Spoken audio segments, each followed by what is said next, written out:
Statistical calculus.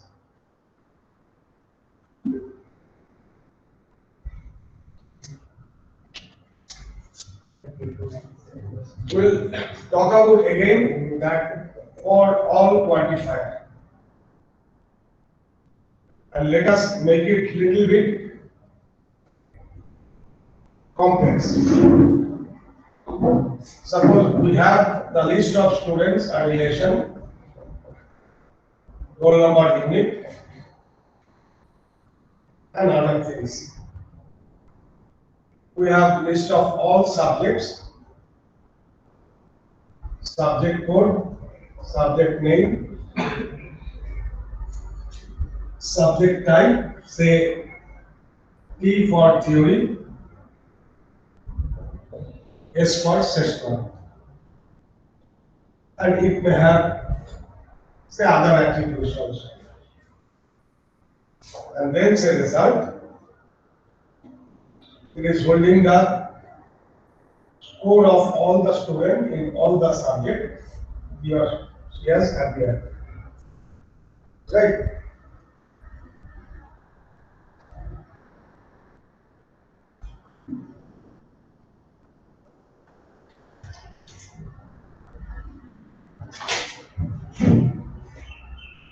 Yeah.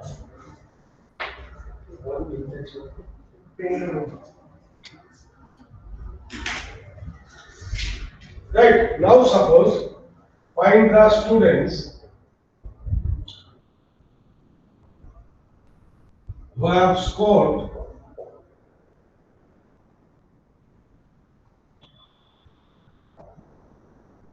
50 or more in all subjects.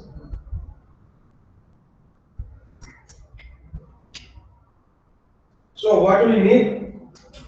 Say the name of the student.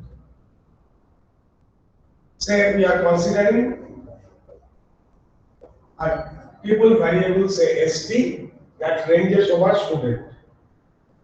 So we need ST dot name, or these notation also somebody may follow, where ST ranges over student. And now we have to go for say for all subject. Now as we have said, when we say for all subject, it means must be true for all tuples in universal relation. Universal relation means anything under the sun. But see, we are interested in only some of the tuples in subject.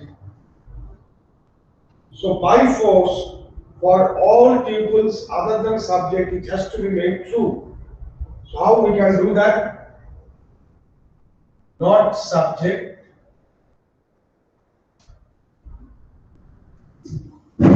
SU.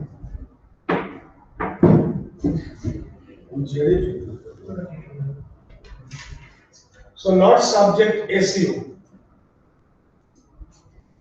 So when we come to this or, it means if it is a tuple other than subject, then it is true, so it will not look into the or part. So it will come to this portion only if SU is holding a tuple of subject. So now we will have to concentrate on these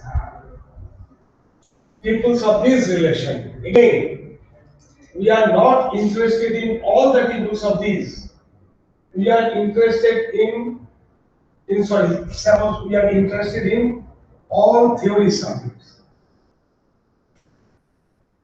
So that means for all non-theory subjects, it has to be forcibly made true. This is universal, it must be true for all.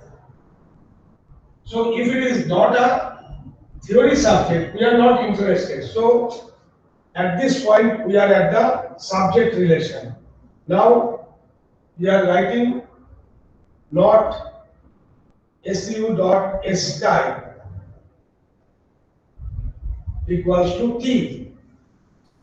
So if it is not a theory subject, then also it becomes true. So when we are coming to this point, then basically this is a subject tuple and subject type is theory. So now we'll have to check the other conditions.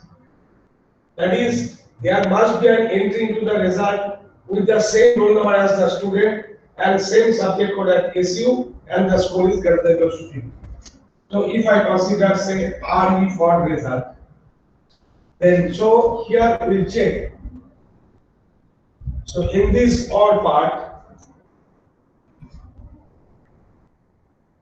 now we'll check there exists a result such that R belongs to R ranges over result and R dot roll equals to roll of this particular student is dot roll and R dot subject code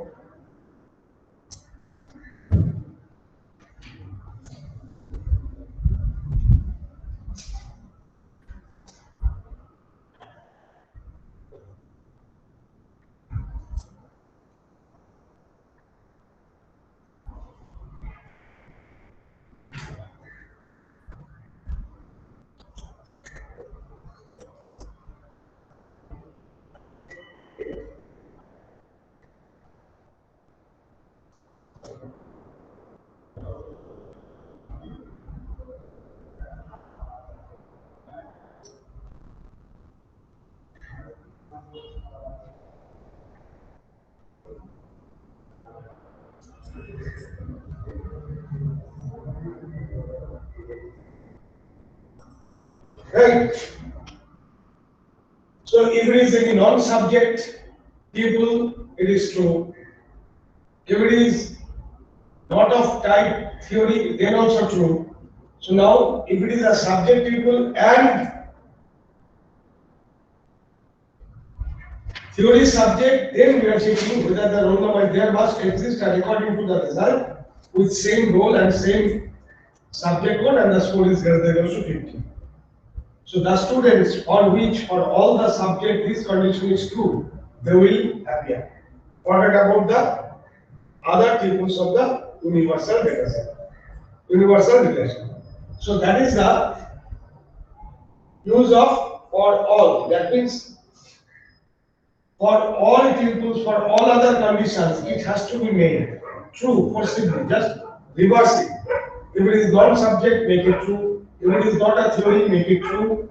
So it will come to these conditions, or means if it is true, no, it is not required to look into the other condition. So if it is false and this is false, then only it will be checked.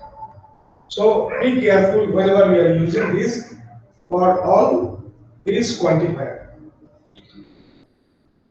Now,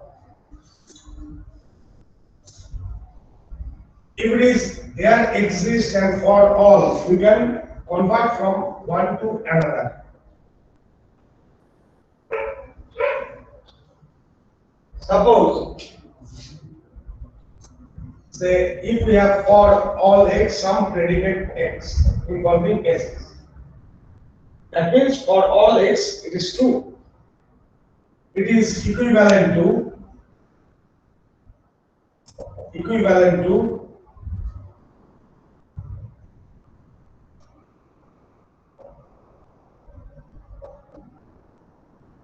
see, it is very easy to interpret. If we forget about this one,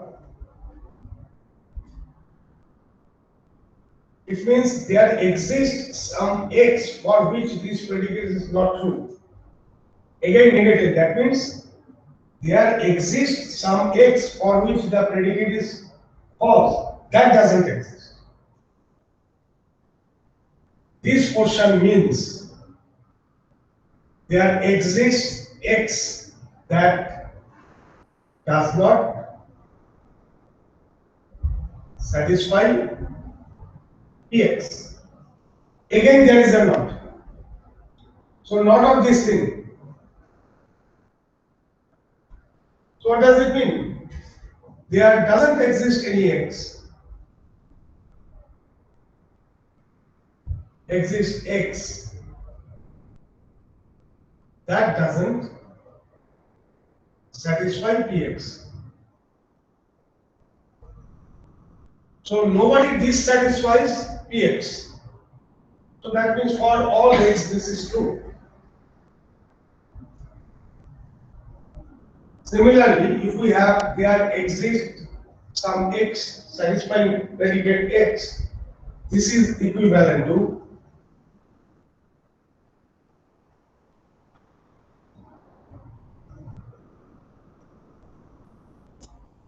again see.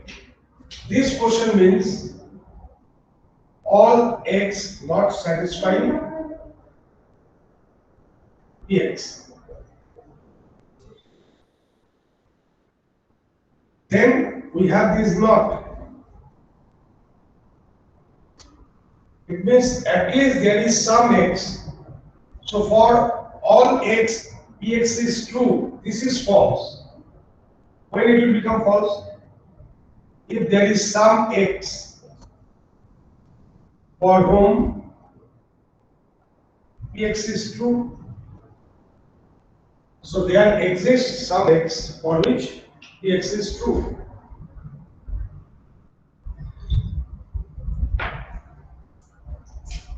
Now, so basically, for all x, if I try to convert this into in terms of there exists an x, just negate this and negate this. Not x, not px. Not for all x, not px. If it is a complex kind of condition, say for all x, px and qx.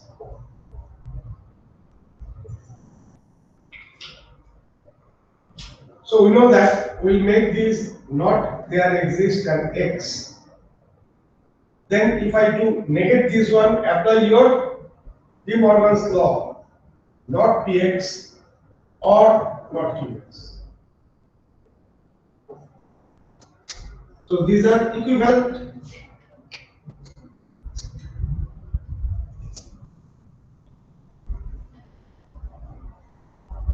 Similarly, if it is so for all x, px or qx,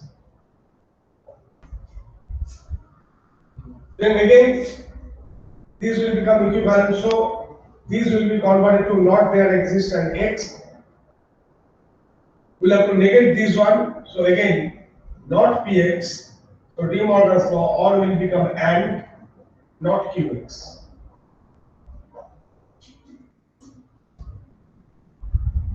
Similarly, if you have there exists an x, px and qx, it is equivalent to just negate these not for all x, not px or not qx.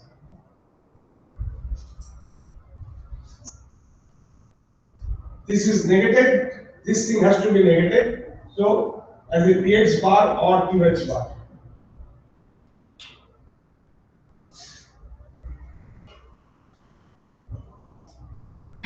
Similarly, say there exists an x, px or qx. So this is equivalent to not for all x, not px and not qx. Right? So this is the equivalence kind of thing. So if we have an expression using for all x, it can be converted into an expression using there exists an x and vice versa. There is another thing.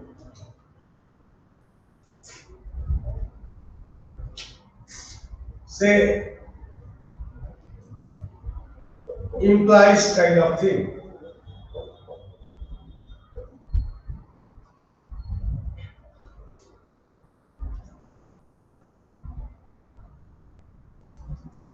say for all x px, it implies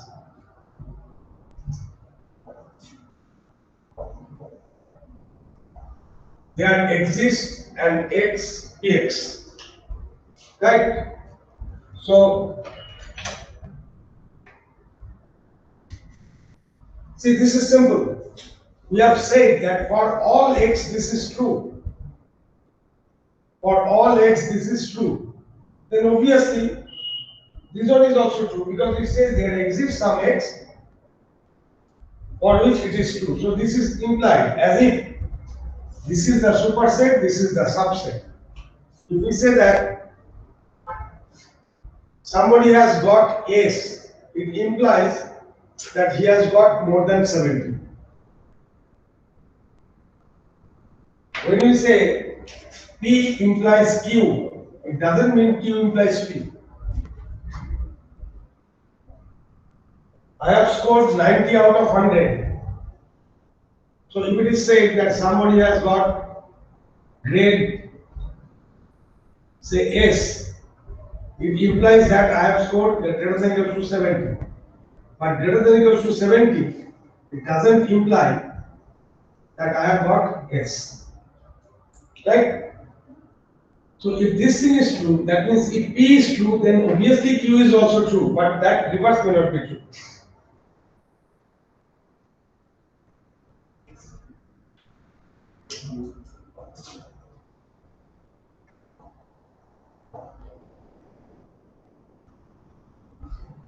So not there exists some x px.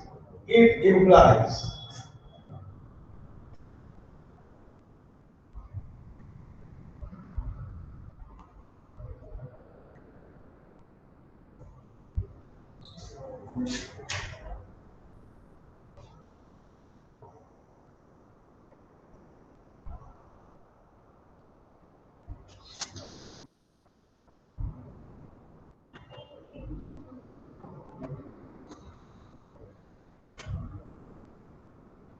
let me check this one.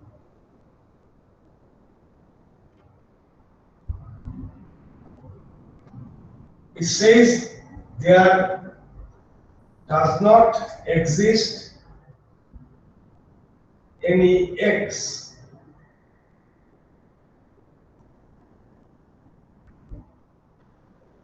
that satisfies px.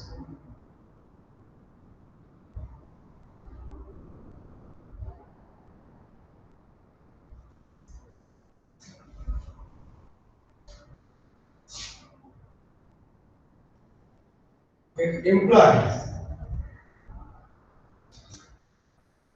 that all x satisfying px, that is false.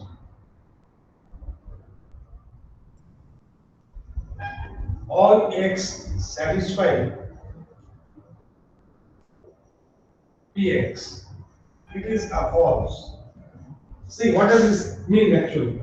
There doesn't exist any x that satisfies px. So that means for all x, px is false. There doesn't exist any x for whom it is true. So that means for everybody, it is false. Otherwise, there would have existed some x satisfying this. So in other words, so there doesn't exist any x that satisfies px. That means for all x, px is false. I mean, if we go for the equivalence, this is not equivalence, we are going for integration. It is equivalent to whom? Negate this one. So if this portion will become for all x, then negate this one. So these two are equivalent. So that means for every x, px is false. It is only a subset. For all x, px is true. So we have x1, x2, x3, x4. This question says for all x, px is true. Says it true, true, true, true. This has to be negated.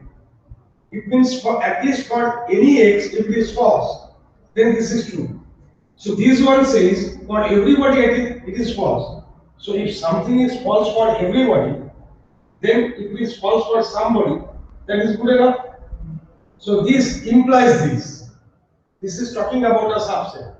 So these are the implications. So equivalent means they are same. Implication means if this is true, then also I am getting the same true. So sometimes this may be required to find out the equivalent or whether it can be inferred from this particular expression also. In general, we say that relational algebra and calculus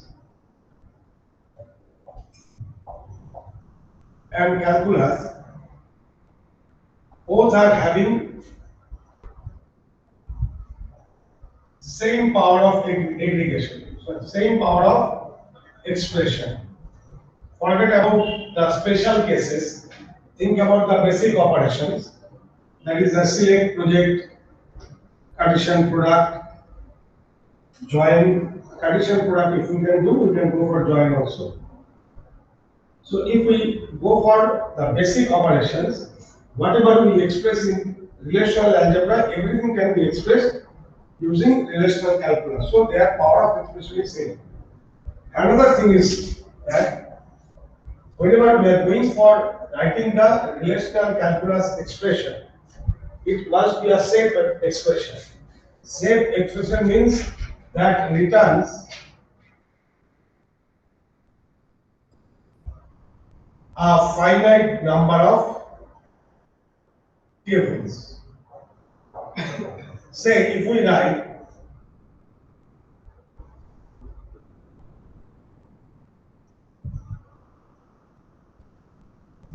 we can say like this or not student X. So X is a table value. If we say X, here we have specified X is not a tuple from student. It may be a tuple from anything. So basically, any tuple from universal relation excepting student. So it may be anything other than the student. So infinite number of tables. So this set must be a finite set of tuples. So if it is infinite number of tuples, then we say that is an unset expression.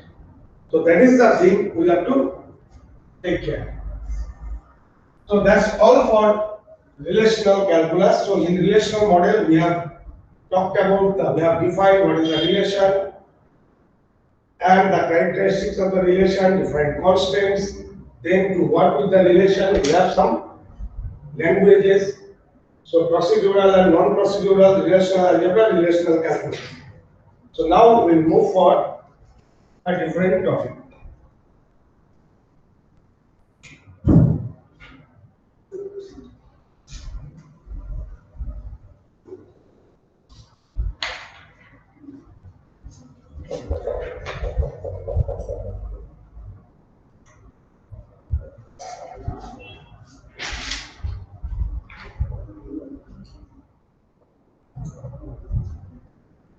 Entity relation model or ER model.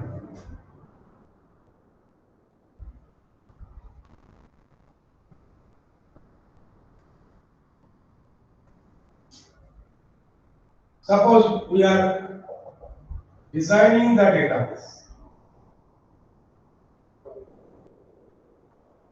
and looking into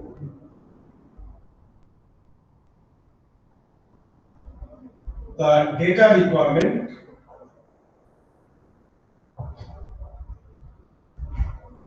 from conceptual or logical level, not in terms of the physical level, that is the physical level implementation or not. So what are the data that I will be working with in my database application? Right? This requirement is captured and presented in the form of entity relation, that is here entity relation diagram. Sometimes we say ERD.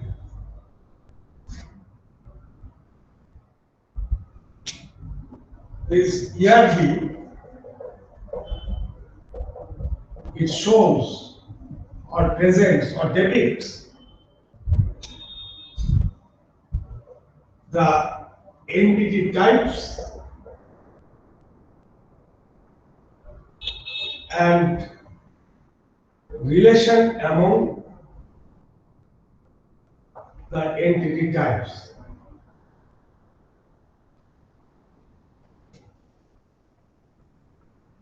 So far, whenever we have talked about the relational model, we have talked about only relation.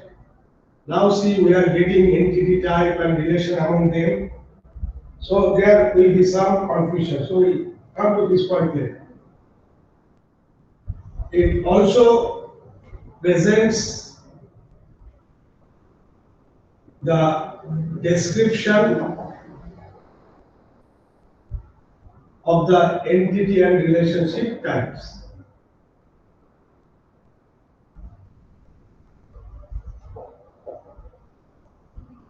Along with constraints. Along with constraints.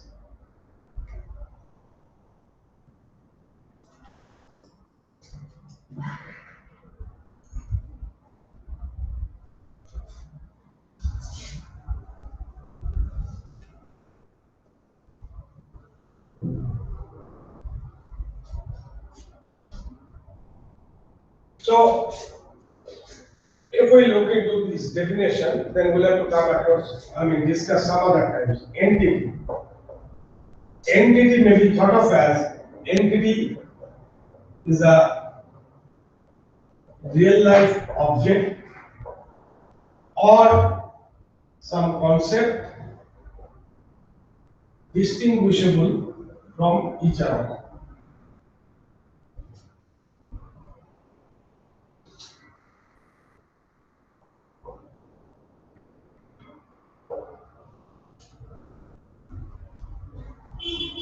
Collection of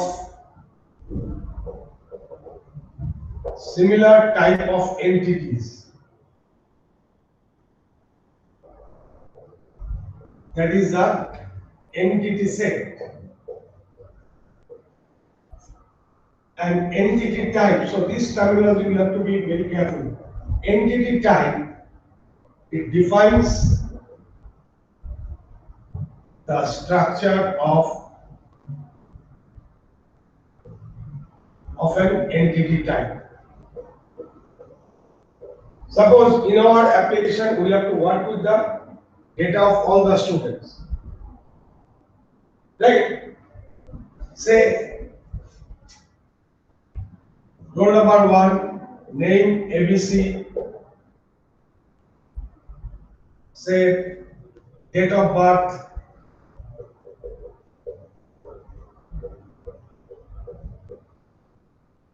etc. etc. So this defines a particular student.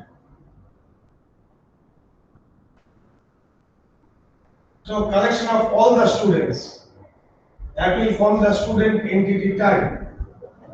As if this entity type, that will be defining the structure of the particular structure of an entity set. Set means the collection of similar type of entity. So all student entity will form the entity set students. There we may have say 100 students. The structure that is an entity type. As if it is having role, we may specify say this is string or like that. Say role, name, date of birth, and the other attributes. Like if we have a primary key, we can underline that. So this is the entity type. So entity type has a name entity type, it has a name and attributes. So each entity, so here as if this is an entity of type student in the set, which roll number equals to 1, name equals to this, date of birth equals to this. So an entity is defined in terms of, say, attribute value pair.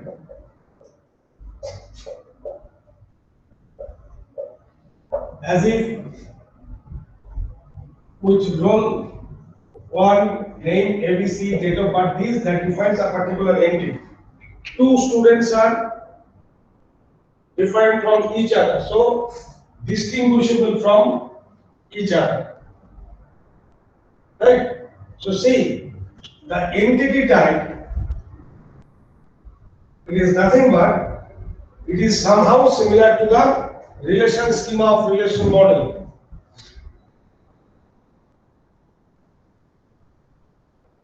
So as if entity type, it is similar to the relation schema as per relational model or intention of a relation. And entity set, this is similar to our relation state or extension or relation extension of a relation. If we try to draw the analogy.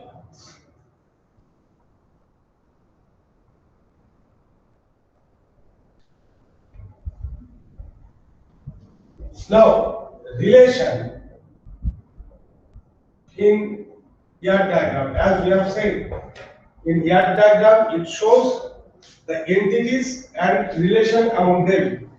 So relation means nothing but association between the entities.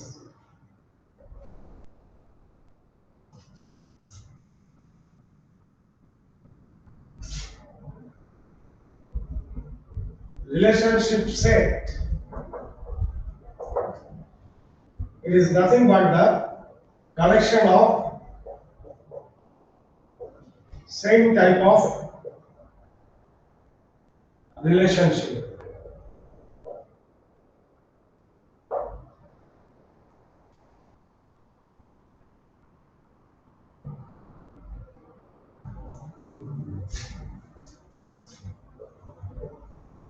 Relationship type defines a relationship set. Suppose in our system, say department is an entity type, say student is another entity type. So there is association between a student object and a department object. Student studies in a department. So there is an association between the student entity and our department entity. So that's the relationship between the entities. So this way, say we have say department say D1, D2, D3. Say students say student 1, student 2, student 3, student 4 like this. So this student has relationship with department D1, it has with department D1, with D2, with D3 like that. So these are a similar type of association that will form the relationship set. And how we will be defining the relation, that will give us the relationship type. So formally, if we define the relation,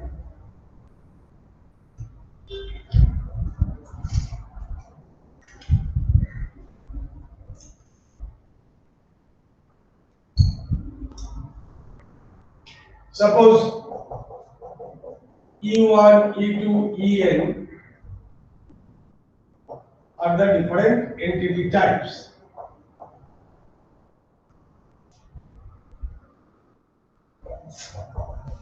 A relationship set R is nothing but set of E1, E2, En, where Ei belongs to capital EI. So the relation may involve multiple entity types. Say here we have considered as if a relation involving these n entity types. So in a particular instance of the relation, will have some element from E1, some element from this capital E2, some element from this entity type. So that will give us one instance of the relation. As in earlier example, we have considered n equals to 2, say student and department. So which student is related to which department? So a student instance and a department instance. That's the instance of the relation. This student is related to this department. So S1 is coming from this student and D1 is coming from this department. So S2 D1, this is another instance. S3 D2, this is another instance. So this set of instances, that is the relationship set. Right? Where n is greater than equals to 2, but it is not necessarily that n will have to be greater than equals to 2. It may be relationship among the entities of the same type. That also can happen. That's the special case. Now mind me, whenever we will be designing the database as per the relational model,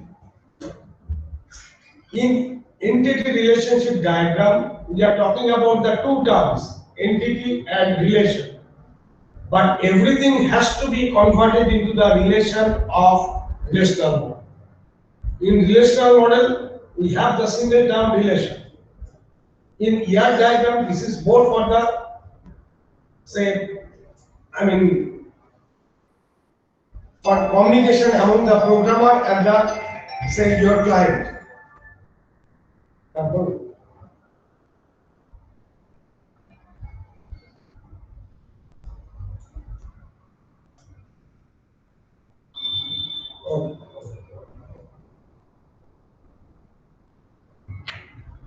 So everything has to be converted into the relationship model, relational model. So that we'll see. But here we have the two terms.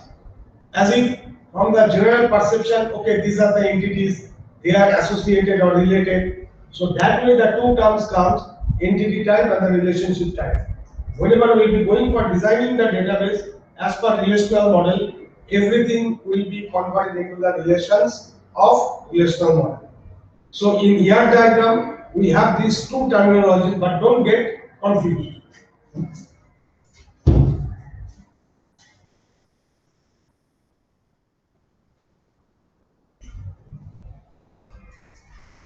Now, as we have seen, each entity type,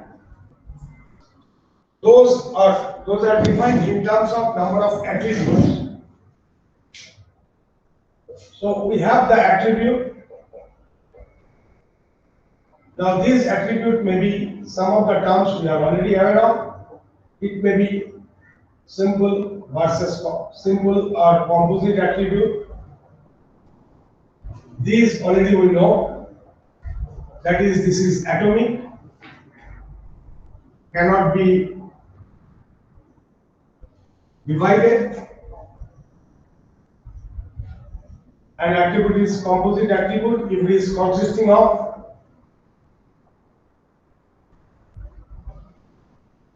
multiple simple attributes.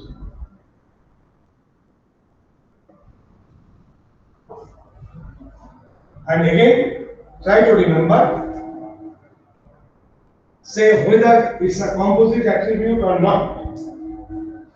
Blindly do not follow that whether I can break it or not. Whether in my application I want always the whole thing, or if the part of it has some interpretation, some requirement, then only we will consider, okay, this is composite in my case. As the example that we have taken, or say, if I consider date of birth, obviously it will have day of the month, then year. If in my application, if I need to access the individual, any of the individual components, say here I am interested separately. Very often I want to know who are the who were born in a particular year. Then I need this component. Then this cannot be taken as a simple attribute. But say the name, it may consist of say first name, middle name, last name. If it is so, I do not require any of the components. Always I am working with the whole name. If it is so, then although it has subcomponents, but we can consider this is simple in my application. Right? So it depends. Normally we define that it cannot be divided. That's a simple attribute where it is consisting of number of simple attributes. But mind it, if it is so, it is consisting of number of simple attributes, but those individual subpart has no relevance in my application. I need always a composite one. Then I can consider, okay, in my application, this is not composite. So that is one kind of thing. Then stored or derived attribute. So we can say stored versus derived attribute.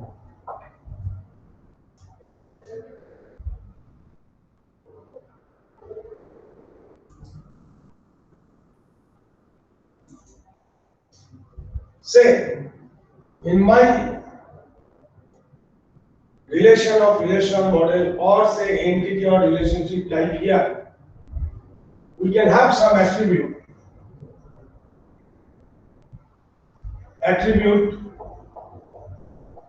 that can be obtained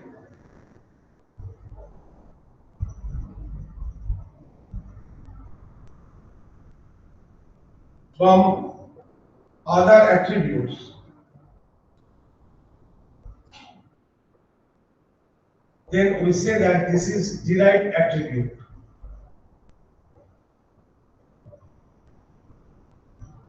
Say we have stored age and date of birth. The age can be computed, can be derived from our date of birth.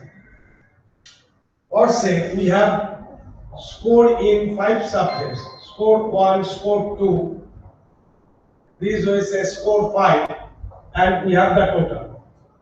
See, the total is derived because by adding the score 1 to score 5, we can obtain the total score. As age is also derived. Now, this derived attribute is causing some problem. What are the problems? One is that wastage of space, as we can get this value from the other attributes. So unnecessarily we are storing and we are wasting the space. That is one thing. Another thing is that derived attribute is computed with the help of the other attributes. So whenever the other attributes on which it depends, if those are changed, then this value has to be modified again. Otherwise, it will become inconsistent. Right? So one is that redundancy, and redundancy is always related with inconsistency.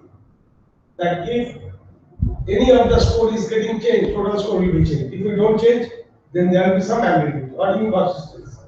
Similarly, if the date of birth is changed, age will be changed. Again, storing the age is difficult because it is the age at that point of time. Right? So storing the age is not very good issue because it is true only for a particular point of time. For other point of time, it is false. It's incorrect. So anyway, so obviously we can understand the other thing, attributes for which value has to be known value has to be known only by storing.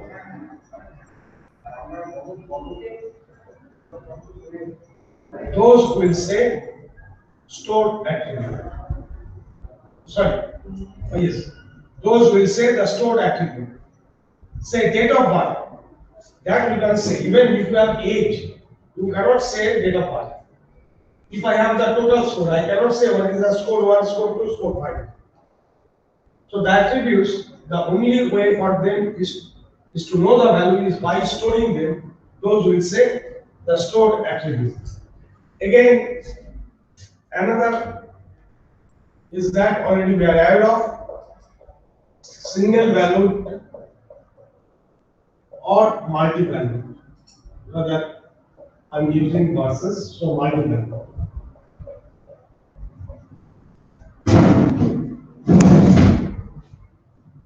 So as I also repeatedly said in case of relational model, same thing here also, it means for an entity, it can have one value. In relational model, we have said for a table, it can have only one value. If we skip this word, then it's meaningless. Say if a student can have only one email ID, then email ID is single value. If somebody says single value means in an entity type it can have single value, or it can have single value. Just if it written like this, that it means as if for every student it is the same, right? So this is important. For an entity it can have only one value. Multi-value means for a single entity, for an entity, multiple values may exist. If it is allowed, then we will say this is multi-value. And an attribute can have null valued attribute.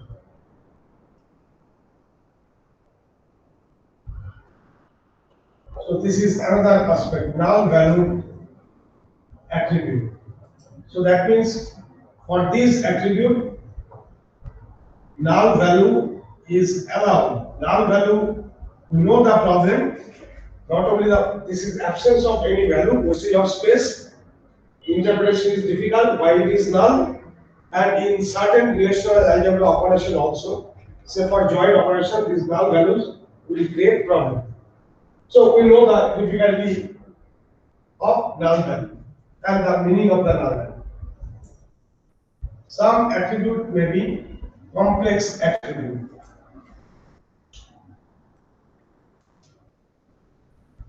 That is some nesting of composite and multi-valued attributes.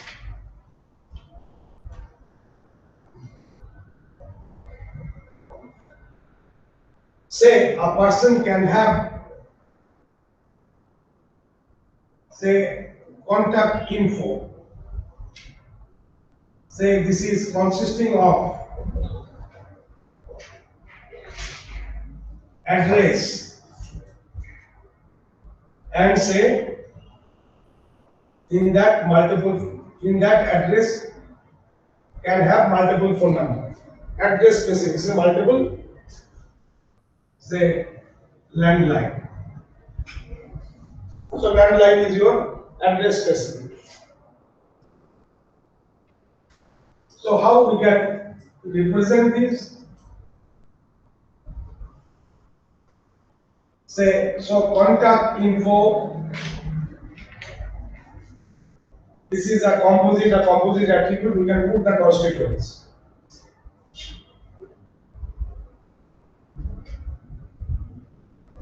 Say, it is having address and multiple landline number. So a composite attribute, this is the constituent. So it means the set, so it can have multiple values. If I say x like this, so this is a composite attribute. Composite attribute consisting of this. I mean, these are the, it may be the simple attributes also. So it consists of y and z. Now, if something is multi-valued, we put it into the curly braces as if set. So it is consisting of address, and with that address, multiple landline number. Now, if it is so that address is also having, address itself is also composite. Say street, or say house number, street. I'm not assuming so many things, a pin. Again, this landline, if we consider, okay, a composite one, if in my application it is required, say area code number. So now see the contact info, it is consisting of a composite attribute address and a multi-valued landline, which again is composite. We are putting the constituents. Now it may so have a person will have multiple contact info. So again, then this is a set. So if there is a nesting kind of thing, then we'll say this is complex attributes. Now try to remember, whenever we will be designing our relational model doesn't permit multi-valued and composite attribute.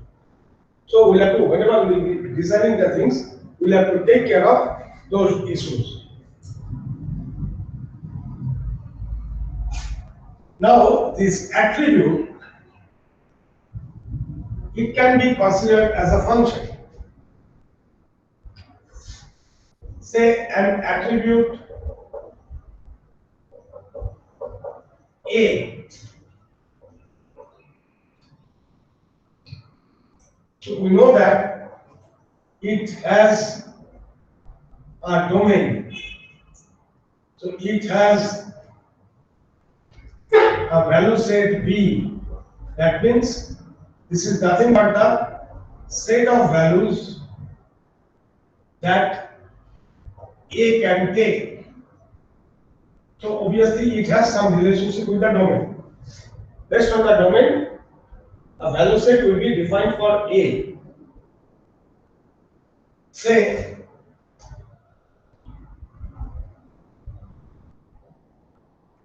E is the entity type, and for this entity type, A is the attribute.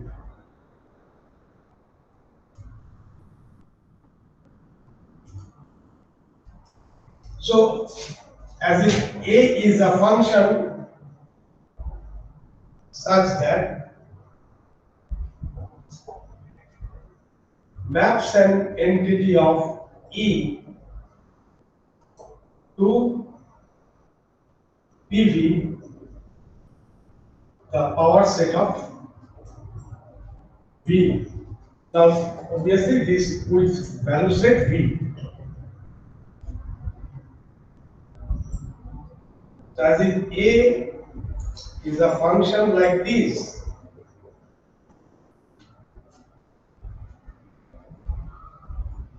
so what is the power set? Power set of a set.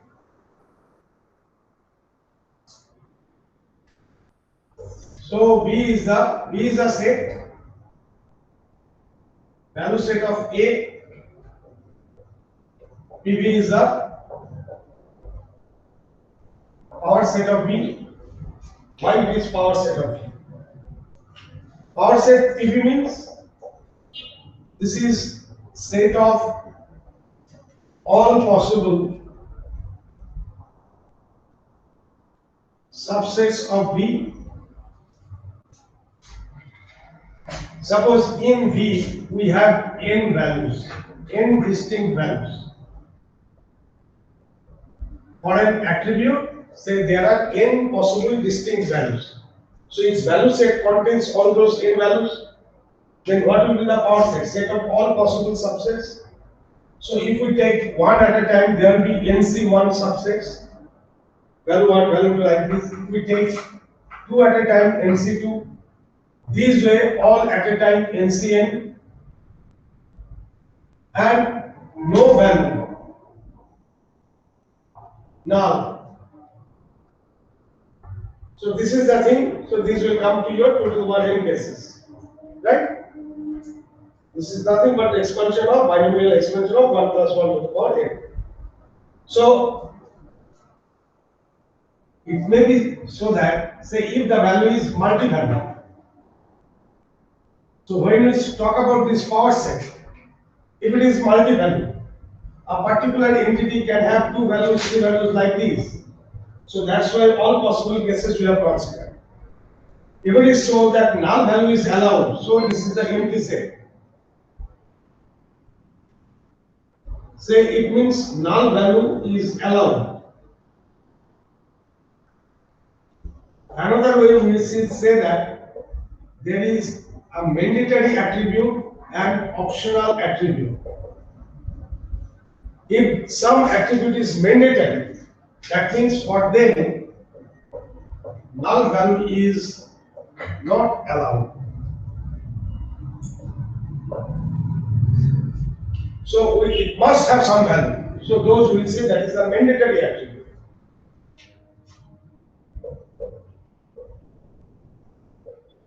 If it is optional attribute, say for the students, the hostel name, it is not mandatory that somebody will be in the hostel. So hostel name will have to allow the null value. Right? So that those will say optional attribute. So if some attribute is mandatory and say single value, then obviously this power set is nothing but your value set. Because we can have only one value at a time, but if it is mandatory, then this thing will not come up. This is for the null value. For optional field only this will come. This portion will come only for the multi-valued attribute. So see, this is the most general form. You can define an attribute that maps an entity from this entity set to the power set of its value set. Now, if an attribute is composite, say A is consisting of simple attributes A1, A2, say AK. Say they are having the value set V1, V2, Vk, corresponding power set P V1, power set P V2, P Vk. Then power set of, say its value set is V. So power set of V will be consisting of the product of Cartesian product of PV1, PV2, this way PV.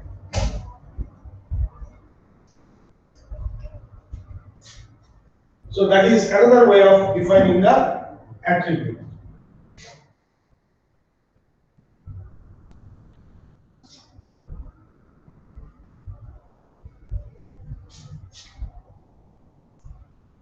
Now in ER diagram, see this is a visual representation. See, if you try to remember, I mean it's very unlikely that if you remember at all, that when we talked about those NBA, COPO and all those things, if you take a trouble to go back to your program PO, program outcome, there are 12 golden attributes. Those are, it's not that, those are only for the engineering courses. For any courses in this universe, those who can dictate the terms, they have dictated that whenever we carry out some course or a particular curriculum, say maybe BA, BSc, whatever it may be, we should acquire some knowledge in that context. There is that analysis capability, understanding capability, complex problem solving capability. So problem doesn't mean that the coding, it may be some other engineering problem, some science problem, even some philosophical problem. So for any kind of study, so those 12 attributes. And normally the way we perceive towards the end of the 12 attributes, you can find some of the attributes like communication. So whenever you think about the communication, it means that whether we are able to speak in English or in your Rastriya Bhasha. That is the perception we consider. But the way I consider those attributes, I will come to that point now. Say, as a software engineer, you have to communicate with your client. So you need some way of communication. If you talk about these relational model and all, and those characteristics, single value, multi value may be understood, but everything, your foreign key and all those things, that may not be easily understood by your client. So you need some way of communication. So that is also the communication skill. When we write the report, so that it should be understandable to the reader. That is also communication. When you write the project report, lab report, so how you are writing. So we have the mechanism to assess your communication skill. It's not that in the seminar how you are present. Again, there are some aspects, the ethical issues. Whether my design is proper or not. Sometimes you forget about the methodology and all, do whatever you like. So I am making compromise with the ethics. So when we are trying to adhere the design practices, that is also the professional ethics. Ethics doesn't mean that we are talking about the morality of all those things. I am not the police to judge your morality also. But obviously from this perspective, we can go for judgment. So those attributes, sometimes we find that in our curriculum, we don't have those things. There is some green energy kind of thing or environment. See, there is in our course also, we have some mechanisms to contribute towards that. If I make an optimized algorithm, that will require less energy. So that way also you are, contributing towards the environment. Maybe that it's not strongly connected, but we have some mechanisms to look into those attributes also. So anyway, so in ER diagram, basically a diagram through which we can also communicate with our clients. So it's a visual kind of representation. So how shall we represent it? So this is a rectangle to represent the entity type.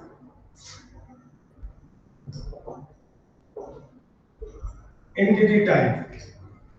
We'll put an entity, student is the entity type. So how we can have the description? As we have said, it will represent the entity type, association or relationship, and their description and constants. Say a student will have the roll number. If it is primary key, okay, underline it. Then say name. Say date of birth. So this way we can put the attributes. Say we have some other attributes. So that means we can understand that okay, here we are considering, we'll be talking about the student data, student identity type. For every student we have these things. This is a constant that it will have unique things. Now suppose we have the phone number. If it is multi-value,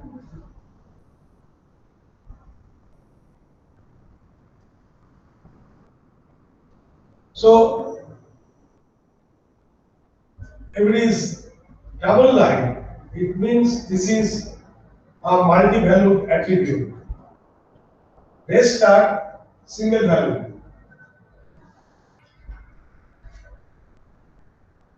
Suppose for date of birth, we want to deal with separately year, month and day. In that case, this is a composite one. Composite attribute, if we show like this some attribute,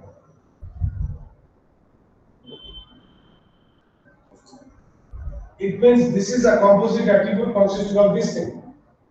So date of birth, if we say day, month, year. So this is a composite attribute consisting of this thing.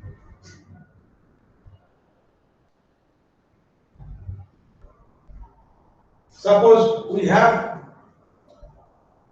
see, although we have said that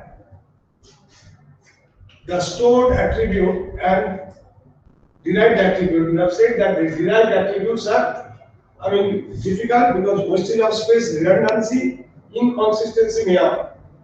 But sometimes still we may allow this redundancy. Suppose we need to store the marks of all the students in all the subjects and say very frequently we require to answer for this particular student what is the total score. If there are say a few millions of students, particularly when the result is being published, if everybody makes the query that what is roll number, what is the total score, then each time what the student will have to go for computing the total, then we will have to say this is your total score. Right?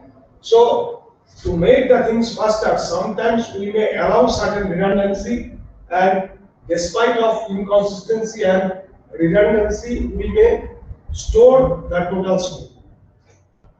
We take some other measures so that the consistency is preserved. So, to expedite a frequent requirement, if I need to know the total score and if this is a frequent requirement, to make it faster, we may allow that thing. Say in this particular case, suppose if I store age and say if it is identified that age is nothing but a derived attribute, can be derived from some other attribute. So instead of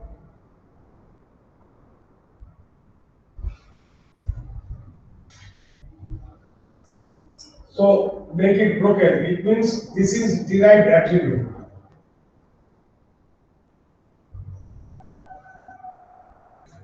So this way we can express the derived attribute, multivalent attribute, key attribute, and composite attribute, these things. Right? Now,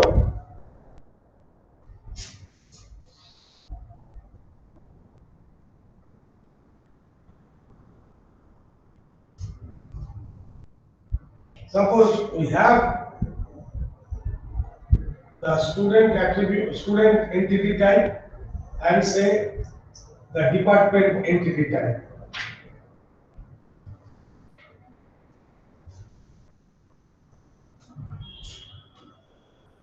Say department. They may have some attributes, forget about this.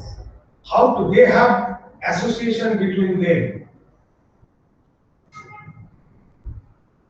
So this is nothing but the relationship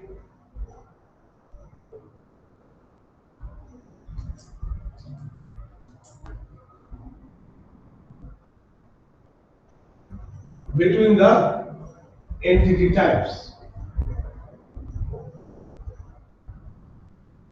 It will also have some name. Suppose I am giving the name. Normally we traverse it, we read it from left to right or top to bottom. So student, say, studies in, it is so small nobody can see.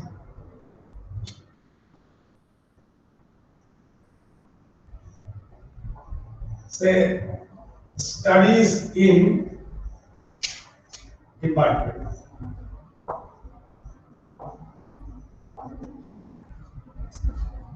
Right. So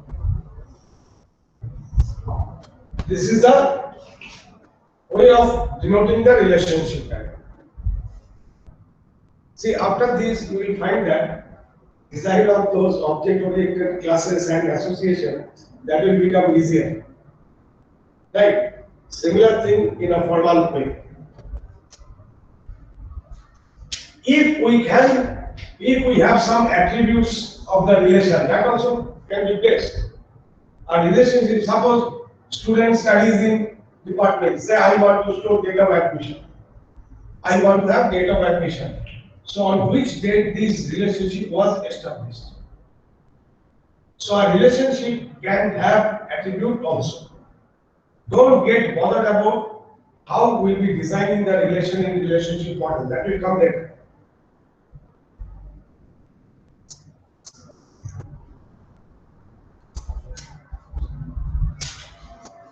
Now we have constraints on relation. Say we are concentrating on binary relation. Mostly we will be dealing with this. Now in ER diagram, if we say degree of a relation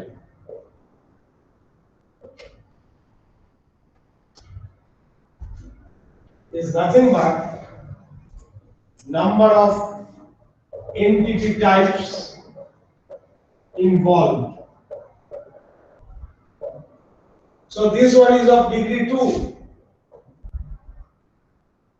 It involves two different entity types. Again, in relational model, degree of a relation is number of attributes. This is in ER diagram, this is our relation. Degree of a relation means number of entity types involved. So here this is degree 2. So in degree 2 means we say those are binary relations. Not necessarily it has to be a binary relation. It may be of degree 1, it may be of higher degree also. So if we think about the constraints on binary relation, one is the mapping constraint. Now this thing will have implication in the database design.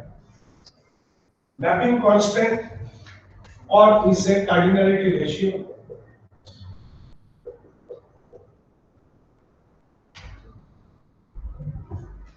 Another is the participation constraint. Together, those are called structural constraint of a relation in ER diagram.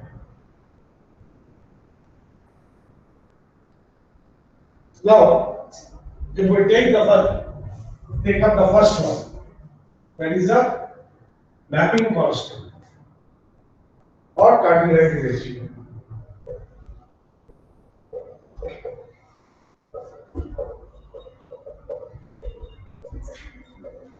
Say A and B are two entity types, and say R is the relation. If we denote here 1, 1, it means the mapping cardinality or cardinality ratio is 1:1 from A to B. A to B, the mapping cardinality is 1:1. That means an entity of type A can have association with at most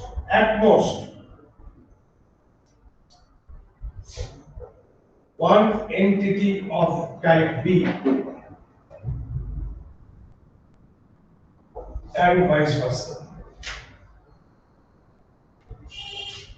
So if we look into the set kind of thing, say these are the element in a set, these are the element in another set. If it is 1-to-1 kind of thing, these we say 1-to-1 or 1:1. Now the more common name is 1-to-1. 1-to-1. So an element from set A can have relationship with at most one element of set B, and vice versa. An element of B can have relationship with at most one element of set A. Whether it is mandatory to take part in the relation or not, that's a separate concept. So that's why I've underlined at most.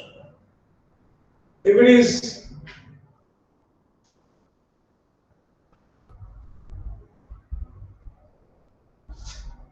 is one-to-many, say one-to-many, from A, this is the relation R, B. From A to B, if it is one to many, so this is 1 say n. There is another notation also.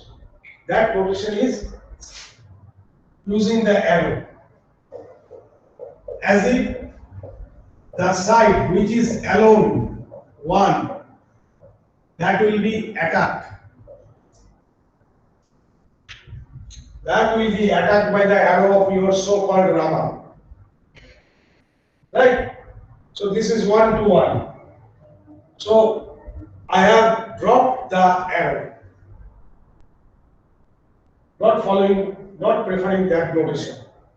Following this simple 1 to 1. So if I try to follow this notation, then put an arrow like this here.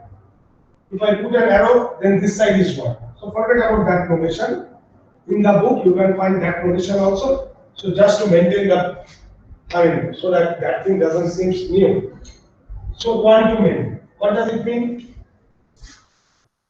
An element of A can have relationship with multiple elements of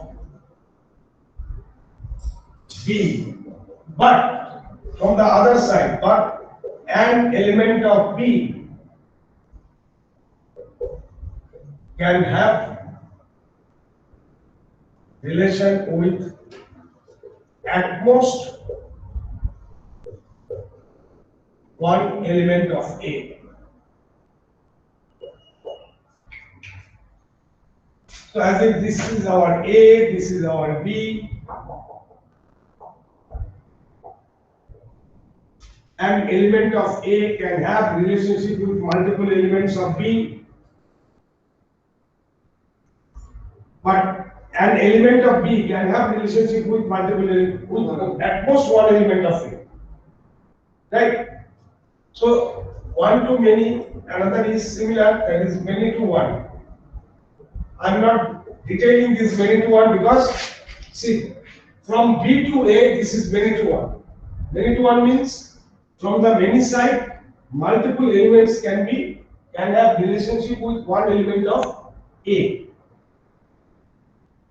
If I look from this side, multiple elements of B can have relationship with single element.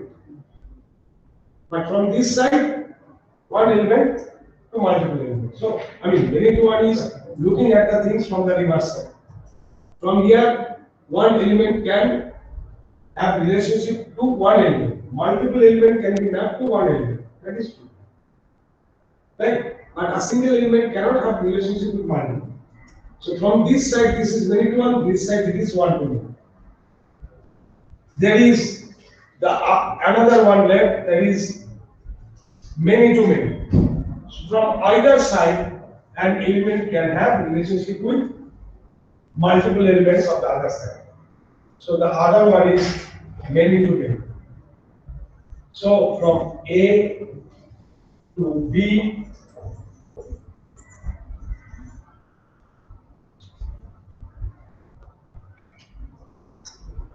if I say Mn, so this is many to many. An element of set A can have relationship with multiple elements of B. Similarly, this one now can also have relationship with multiple elements. That is many to many.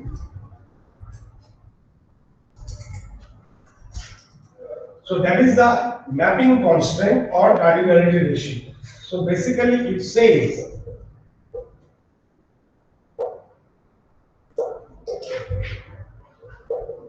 say an element of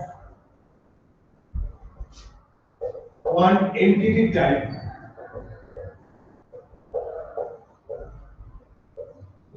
can have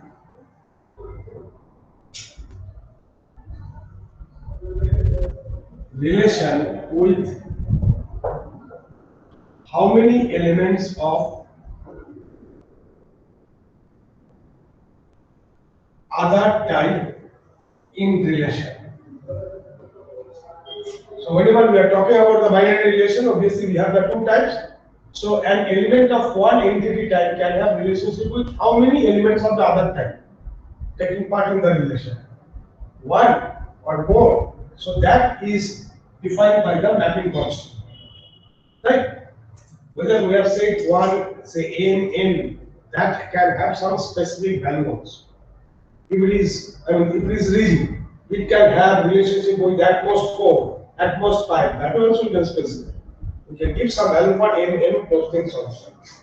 But in that case, if it is known, applied and possibly, it should not be changed, because if you take that specific information in designing the database, say if I say that always I will have 5 subjects in every semester, then for semester result you are putting subject 1, subject 2, subject 3, subject 4, subject 5. But if it is sometimes changed to 4 or 4, still you can manage. If it is increased, then design is too rigid. So anyway, so we are putting it into the generic form, 1 to 1, 1 to many. From other side, this is many to 1 and many to many. So basically, it is dealing whether an entity type can have relationship with at most 1 or more from this side and from that side. So that is governed by the mapping constant. Now, if we look into participation constant,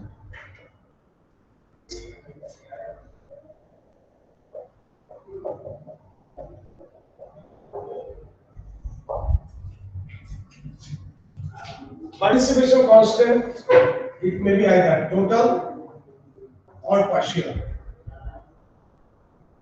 Whether an entity is bound to take part, whether every entity is bound to take part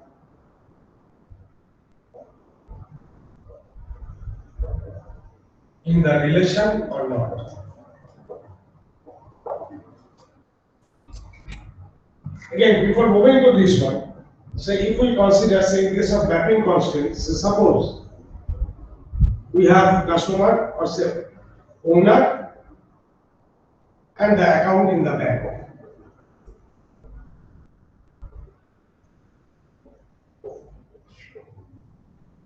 Say owner.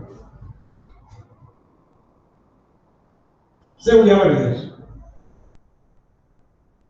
So when the account was last access date time kind of thing.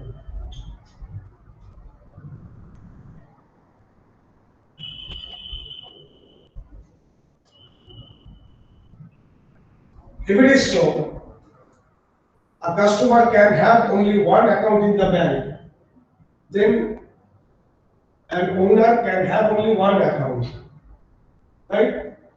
If it is so, joint account is not allowed. Maybe that most of you, at least you had the joint account with your parents or so. Suppose if the joint account is not allowed, then this is 1:1. An owner can have only one account and an account belongs to only one owner.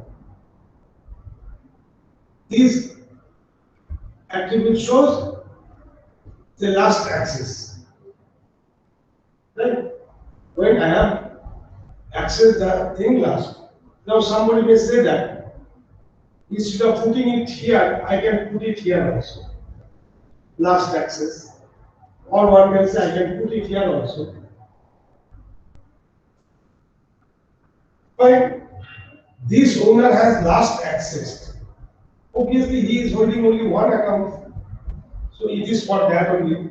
And again, if I put it here, an account is having only one owner. So obviously, this last access means access of this account by this owner.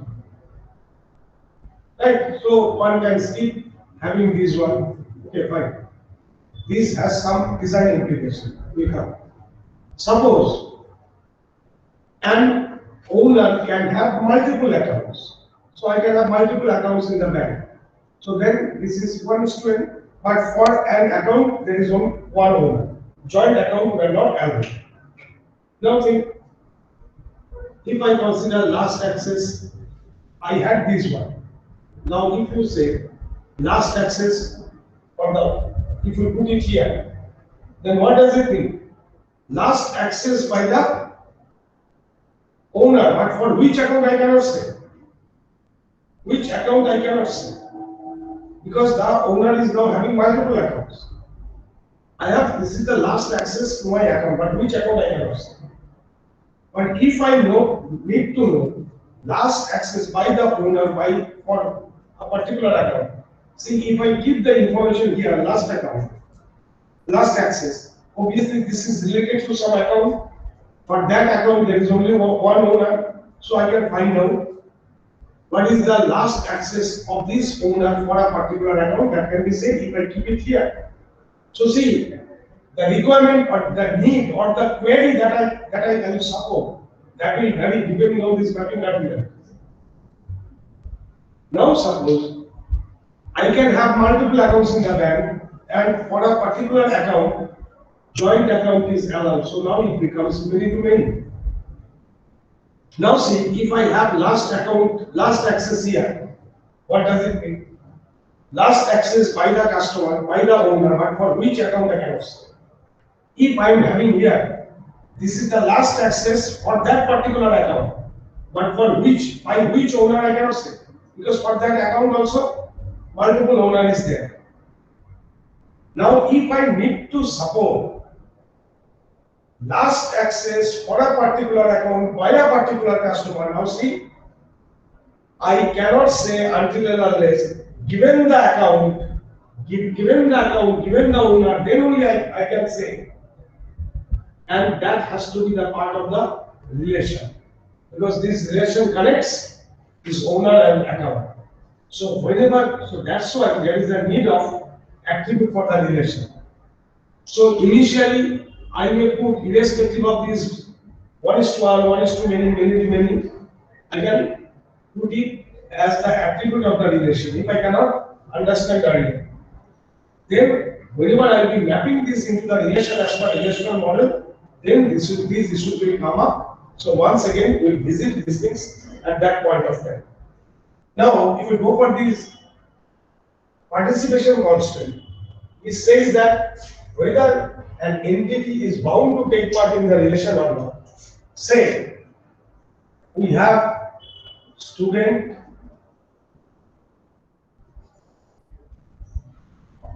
studies in,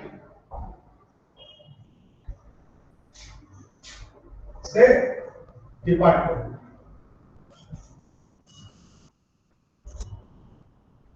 If it is so that each student must have relationship with the department,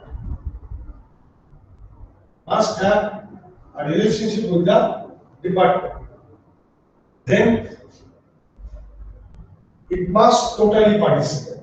So total participation means, say, an entity type totally participates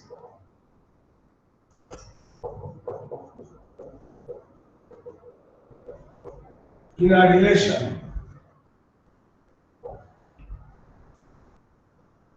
It means, say, an entity type E, for each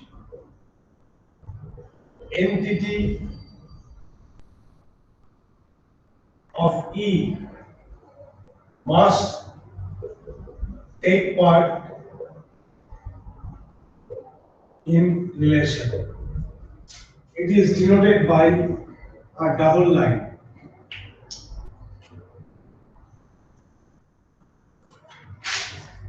On the contrary, if it is so that there may be a department without any student, then it takes part partially. Partial means it's not mandatory. It is not mandatory that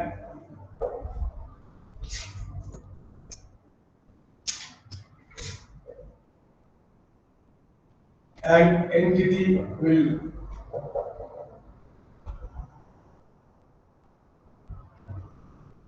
it is not mandatory for an entity to take part in relation.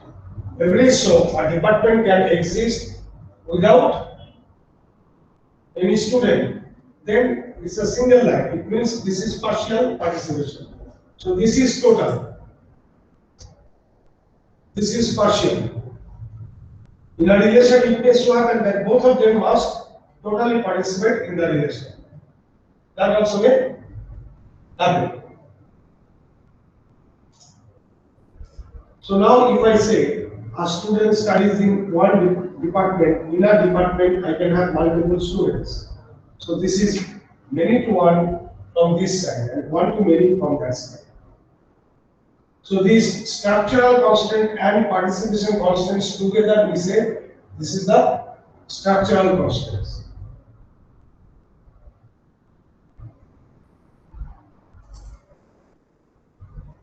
So see, if a department doesn't exist, a student cannot study in that department. So this total participation is also known as existential dependency.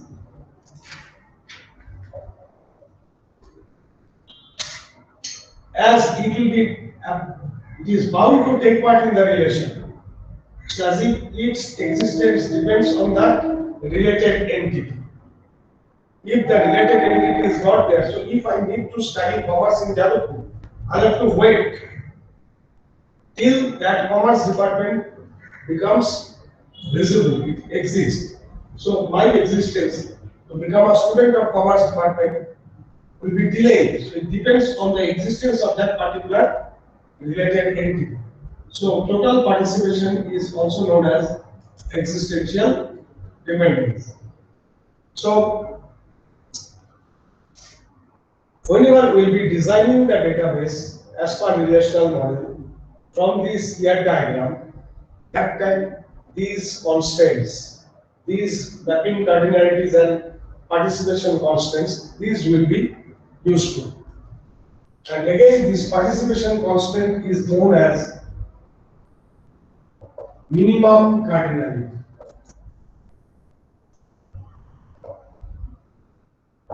That it must take part in the relation, but with how many it doesn't say. I must take part in the relation, so I must get associated with another entity of the related type. But with how many it doesn't say. So minimum cardinality. Partial, I may not. So it always talks about the minimum. So that's why this is also known as participation constant is known as minimum cardinality constant. Okay, for today, let us stop here.